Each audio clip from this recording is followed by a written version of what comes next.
Hey, what's up, guys? Happy Monday. This is Alex Van Houten with Defining Dad Bod. Excited to bring you another Manly Monday message. Before I do, though, let me tell you the struggle is real. If I've got some bags under my eyes, I don't know, you can't, with glasses on, you might not be able to see it, but Gabriel was up last night, our 2.5-year-old, throwing up at like 1 a.m., and it's weird too. We ate the same thing he did for dinner, and we're not sick. And this morning he seems right as rain. So he just woke up at 1 a.m. and then 3 a.m. and then 5 a.m., which isn't like him. He usually sleeps pretty solid through the night. So we were up quite a bit, and that's just dad life, right? The struggle is real. So needless to say, we traded some naps this morning early, and I'll be getting my leg day in this afternoon as opposed to this morning as previously planned. So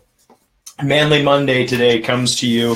Again, I'm reading out of the Book of Man by William J. Bennett. I'll post the link in the comments below. And last week we talked about Alexander the Great. This week we're in David and Goliath. Go figure. A nice biblical reference. You can find the story of David and Goliath, if you haven't read it in a while, in 1 Samuel 17, chapter 17, verses 1 through 58. So the story of David and Goliath is strikingly different from the epic war stories of ancient myth and legend. Unlike Beowulf or Achilles, David was a humble shepherd who was not trained in warfare in battle, yet his bravery and courage allowed him to stand for a cause greater than his stature and face a fearsome giant with confidence. Now, I know you guys have probably heard the story of David and Goliath, but it bears reading again, especially given what we face in a week and how sometimes we feel like this little person facing this huge thing, especially when other people are afraid of it. Now, the Philistines gathered their armies together to battle and were gathered at Socoh, which belongs to Judah, and they encamped between Socoh and Azekah in the Aphes Daimon. And there are a lot of very hard places to pronounce in the biblical stories. And Saul and the men of Israel were gathered together. Saul was the king of Israel at the time. And they encamped in the valley of Elah and drew up in battle array against the Philistines. The Philistines stood on the mountain on one side, and the Israelites stood on a mountain on the other side, with a valley in between. And a champion went out from the camp of the Philistines named Goliath from Gath, whose height was 6 cubits in a span. I had to look it up. That's almost like 12 feet. He had a bronze helmet on his head, and he was armed with a coat of mail. And the weight of the coat was 5,000 shekels of bronze. It's pretty dang heavy, way heavier than a weighted vest. And he had bronze armor on his legs and bronze javelin between his shoulders. And now the staff of his spear was like a weaver's beam, and his iron spearhead weighed 600 shekels, and a shield bearer went before him. This guy's carrying a spear that's this big around. Could stick an elephant with that thing. Then he stood and cried out to the Israelite army and said, "Why have you come to line up for battle? Am I not a Philistine? And you, servants of Saul, choose a man for yourselves, and let him come down before me. If he is able to fight with me and kill me, then we will be your servants. But if I prevail against him and kill him, then you shall be our servants and serve us." And the Philistines said, "I defy the armies of Israel this day. Give me a man that we might fight together." When Saul and all of Israel heard the words of the Philistine, they were dismayed and greatly afraid. No joke. Somebody is supposed to stand up to this giant of a man, literal giant of a man, and confront him for the fate of the entire army. That's a big deal. Now David was the son of the Ephrathite of Bethlehem, Judah, whose name was Jesse, and he had 8 sons. The man was old, advanced in years, in the days of Saul. The 3 oldest sons of Jesse had gone to follow Saul into battle. The names of his 3 sons who went to battle were Eliab the firstborn, next to him Abinadab, and the third Shammah. David was the youngest, and the 3 oldest followed Saul, but David occasionally went and returned from Saul to feed his father's sheep at Bethlehem. So this little kid basically running to the front of the battle lines to check things out with his brothers, and then going back home to do his chores in between. And he's the youngest of 8, and his 3 oldest brothers have followed Saul into battle. And the Philistines drew near and presented himself 40 days, morning and evening. 40 days, an entire month. This guy's coming out, hey, fight me, and nobody challenges him, and he goes back, hey, fight me. 40 whole days. Like, what the hell are these guys doing? Twiddling their thumbs? Are they training? I can't imagine where this army's at. So David sees this, running back and forth. Then Jesse said to his son David, take now for your brothers an ephah and dried grain and these 10 loaves, and run it to your brothers at camp. Carry these 10 cheeses to the captain of their 1,000, and see how your brothers fare, and bring the news back of them. Now Saul and they and all the men of Israel were in the valley of Elah, fighting with the Philistines. So it appears there is some sort of fighting. It's not just a standoff with the guy in the middle saying, hey, fight me, and this is the end of it. But David is on an errand to bring his brothers a treat, from home, because they probably don't get very good food in the army, so to speak. Still true. So I hear. So David rose early in the morning, left the sheep with a keeper, and took the things and went as Jesse had commanded him. And he came to the camp. The army was going out to fight, shouting for the battle. For Israel and the Philistines had drawn up in battle array, army against army. I guess they've had enough of this whole thing. And David left his supplies in the hand of the supply keeper, ran to the army, and came and greeted his brothers. Then as he talked with them, there was the champion, the Philistine of Gath, Goliath by name, coming up from the armies of the Philistines, and he spoke according to the same words. So David heard them and all of the men of Israel when they saw the man, and they fled from him and were dreadfully afraid. So the men of Israel said, have you seen this man who's come up? Surely he's come up to defy Israel. And it shall be that the man who kills him, the king will enrich with great riches, will give him his daughter, and give his father's house exemption from the taxes of Israel. It's a big deal. The king has said there's a huge reward for anybody who will stand up to this giant and fight for the Israelites. Then David spoke to the men who stood by him, saying, what shall be done for the man who kills this Philistine and takes away the reproach from Israel? For who is this uncircumcised Philistine that he should defy the armies of the living God? Now, I don't know how much you know about the history, but in Israel, being circumcised was an outward expression of the self-sacrifice of committing you and your household to the living God, the God of Abraham, the God of Isaac, the God of Moses. And so David isn't really that concerned with the riches that someone might gain by confronting this Philistine, but he says this is literally like a reproach on us as a people. If we really are chosen of God, then who the heck is this heathen person who wants to stand in front of us and taunt us this whole time? Now Eliab, his oldest brother, heard when he spoke to the men, and Eliab's anger was aroused against David. He said, why'd you come here? And with whom have you left these few sheep in the wilderness? I know your pride and insolence of heart, for you have come down to see the battle. His older brother basically says to him, dude, go back to your chores. What the heck are you doing here? You're not supposed to be here. And David said, what have I done now? Is there not a cause? And he turned from him toward another and said the same thing. And these people answered as the first ones did. Basically, silly kid, you don't understand what's going on here. Stop talking nonsense. Now when the words which David spoke were heard, they were reported to Saul, and he sent for him. And David said to Saul, let no man's heart fail of him. Your servant will go and fight this Philistine. Basically, the king gets wind that the boy, he's got to be like 11, 12, 13 right now. The boy is basically saying, like, what the heck, guys? Like, we fight for the God of Israel. Somebody needs to go fight this guy. So the king gets wind of it, and David has to go to the king. And David says, put me in the game, coach. I got this. Saul says to David, you're not able to go against the Philistine and fight with him. You're a youth, and he's a man of war from his youth. You're a little boy. What are you going to do against this big old giant? But David said to Saul, your servant used to keep his father's sheep, And when a lion or bear came and took a lamb from the flock, I went after it and struck it and delivered the lamb from his mouth. And when it arose against me, I caught it by its beard and struck it and killed it. Your servant has killed both lion and bear, and this uncircumcised Philistine will be like one of them, seeing he has defied the armies of the living God.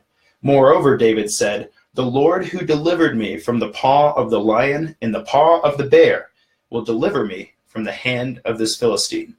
So David's not just a boy. He's kind of a badass. I don't know if you've ever hung out with a shepherd before, but those little shepherd boys are not just like, they don't have a cane with the, the little faces that you see on the stained glass windows and stuff. Like, he's kind of a badass. You steal my sheep, I'm going to come beat you with a rock and take my sheep back. The sheep were very valuable, and the shepherd's job was to protect the flock. And hell, his dad has 8 boys. What's losing one back in this day and age, right? So he went after the bear and the lion, killed them both, and saw that as God's deliverance for him. And he said, it's going to happen the same way with this giant. Watch. And Saul said to David, go, and the Lord be with you. The king's like, all right, I guess. I mean, what kind of, it's been 40 days. You've got to be in a rough position as a king to send a 13-year-old to face a giant that your entire army won't fight. So Saul clothed David with his armor, and he put a bronze helmet on his head, and he clothed him with a coat of mail. David fastened his sword to his armor and tried to walk, for he had not tested them. And David said to Saul, I cannot walk with these. I have not tested them. So David took them off. So Saul gives him his armor, like, well, if you're going to go into battle, here, at least take the king's armor so that you can go be protected in this fight. And David puts it on. He's like, ugh, I can't even walk in this stuff. First of all, he's 13, right? Second of all, back in the day, your armor would have been made for your body, right? So it's not his. He has to go fight this battle with the equipment that he can use, which is basically him. He hasn't trained in this armor. It wasn't made for him, right? Which is kind of a nice analogy for how we have to go face our battles. Nobody else can do it for us, and we can't use the same tools as they use to fight their battles. Then he took his staff in his hand, and he chose for himself 5 smooth stones from the brook and put them in the shepherd's bag, in a pouch which he had, and his sling was in his hand. He drew near to the Philistine, so the Philistine came and began drawing near to David. And the man who bore the shield went before him. And when the Philistine looked out and saw David, he disdained him, for he was only a youth, ruddy and good-looking. So the Philistine said to David, am I a dog that you've come at me with sticks? And the Philistine cursed David by his gods. And the Philistine said to David, come to me, and I will give your flesh to the birds of the air and the beasts of the field. So he keeps taunting, like, you're going to send this little boy after me? Come on, he comes up to, like, my hip. And my gods are going to make sure that I crush him to a pulp. Then David said to the Philistine, you come at me with a sword, with a spear, and with a javelin. But I come to you in the name of the Lord of hosts, the God of the armies of Israel, who you've defied. This day the Lord will deliver you into my hand, and I will strike your head from you. This day I will give your carcass to the camps of the Philistines, the birds of the air, and the wild beasts of the earth, that all the earth may know that there is a God in Israel. Then all this assembly shall know that the Lord does not save with sword and spear, for the battle is the Lord's, and he will give you into your hands. Boom. Drop the hammer. And even if you're not terribly religious, this is a really powerful statement of faith, saying, I know that what I'm doing is right. I know that the battles I'm fighting are the battles that are important to me, and I'm not going to give up before they're done, right? You have to have a certain level of crazed faith to walk into battle.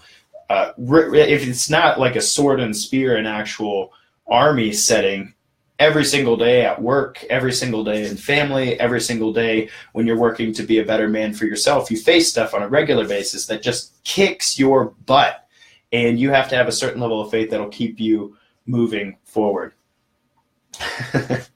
That's right, John. There's a lot of booms in the Old Testament, but David drops the hammer here for sure. So it was when the Philistine arose and came and drew near to meet David that David hurried and ran toward the army to meet the Philistine. It's not like he's dragging his feet and scared. This kid's literally running toward this army with his sling, okay? Like, just picture that 12-foot giant spear, like yay big around, right? And this kid's running at him with a sling. Man. Then David put his hand in his bag and took out a stone, and he slung it and struck the Philistine in his head, so that the stone sank into his forehead, and he fell to his face on the earth. So David prevailed over the Philistine with a sling and a stone, and struck the Philistine and killed him. But there was no sword in the hand of David. Therefore David ran and stood over the Philistine, took his sword, drew it out of his sheath, and killed him by cutting off his head. Wow. What do you say to that? What do you say to that? That's powerful. And when the Philistines saw that their champion was dead, they fled. Now the men of Israel and Judah arose and shouted and pursued the Philistines as far as the entrance to the valley and to the gates of Ekron, and the wounded of the Philistines fell along the road of Shiraim, even as far as Gath and Ekron. Then the children of Israel returned from chasing the Philistines and plundered their tents, and David took the head of the Philistines and brought it to Jerusalem and put his armor in his tent. You see what happened there?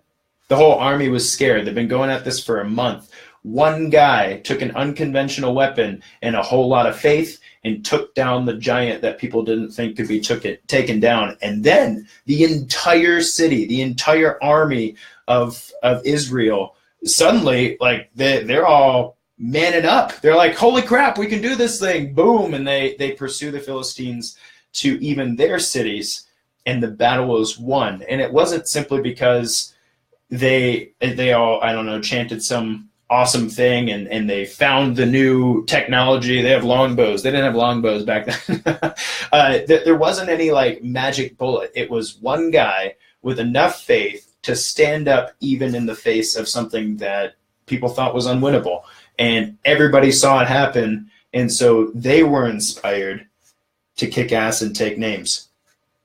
When Saul saw David going out against the Philistine, he said to Abner, the commander of the army, Abner, whose son is this? And Abner said, as your soul lives, O king, I don't know. I have no idea who this kid is. Who's his dad? So the king said, inquire whose son this young man is. And then as David returned from the slaughter of the Philistine, Abner took him and brought him before Saul with the head of the Philistine in his hand. And Saul said to him, whose son are you? And David answered, I'm the son of your servant Jesse, the Bethlehemite. Whoa. So that's actually the beginning. Actually, it goes even further back. Samuel is a prophet and anoints David's head with oil to be the next king of Israel. But he thinks that's a little strange. In fact, God's answer to Samuel and what he actually tells his father is God doesn't see as man sees. God looks to the heart. And this is the first story where we actually get to see what David's heart is. David's heart, he's referred to as a man after God's own heart in the Bible. But David's heart is I'm a young kid, but I protect the sheep, and I can beat a lion in the face with a rock, or a bear with a rock. And it wasn't like, oh, I'm this big, strong man. It was that's what has to be done. And so I'm going to do it. And the Lord delivered me. And so with that kind of faith, and the kind of faith that you might need to have, given all the stuff that you've ever gone through in your entire life, you can look through those things and say, look, I accomplished that. I accomplished that. I accomplished that. I stood up in the face of that. I'm still kicking. I'm not dead yet. And so I can fight the battles that are in front of me right now. I don't know what giant you might be facing right now, but today on Manly Monday, I'm going to encourage you to face it. And not just because you have a duty to yourself to face the battles in your life that are difficult and unwinnable, but you have a duty to everybody who's watching you. You never know who's watching you, who needs to be built up by the thing that you're facing. Even if you have to come at it with a sling, like you didn't have a sword, you didn't have a shield, you don't have all the fancy equipment that that army might have in front of you, but you have faith and you have a will not to back down. And honestly, I don't know if there's a more powerful will than that. So with that message, I hope that you can be David this week, that you can face your Goliaths, that you can inspire the army who's watching you, even if it's just your spouse, your kids, maybe a few people at work who need to see a battle won so that they know that there's nothing to be afraid of. This has been Alex Van Houten with Defining Dad Bod. Thanks for joining me for Manly Monday, and I hope you have a fantastic, kick-ass rest of the week. Take care.